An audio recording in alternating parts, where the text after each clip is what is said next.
আজকে বানিয়ে ফেলবো আলুর চিপস। তো আলুর চিপসের জন্য এখানে আমি আলুগুলো সুন্দর করে স্লাইস করে কেটে নিয়েছি। এখন যেহেতু আলুর দাম একটু কম, আজকে নিয়েছি 6 কেজি আলু 100 টাকা দিয়ে। তো সবগুলো একসাথে করব না, কিছু কিছু করে করব। তো এইরকম পাতলা পাতলা স্লাইস করে আমি আলুগুলোকে কেটে নিয়েছি। আর এটা হচ্ছে আলুর কষ আমার নখের ভিতরে ঢুকে আছে। তো এগুলো ভালো করে মানে ধুয়ে নিতে হবে যাতে আলুর ভিতরে কোনো কষ না থাকে, আর অনেকক্ষণ পানিতে ভিজিয়ে রাখবেন। আমি কিন্তু ছোলকা সহই নিয়েছি, চাইলে আপনারা ছোলকাটা ফেলে দিতে পারেন। কারণ আমি যারা দেখেছি যারা অথেন্টিক আলুর চিপস বানায় তারা কখনো ছোলকাটা ফেলে না। তো আমি এগুলোকে কিছুক্ষণ পানিতে ভিজিয়ে রাখবো, দেন লবণ আর একটু হলুদের গুঁড়া দিয়ে আমি ভালো করে সেদ্ধ করে নেব।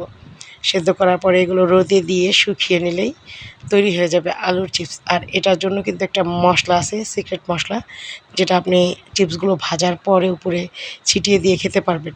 যদি রেসিপি লাগে অবশ্যই ইনবক্সে যোগাযোগ করবেন।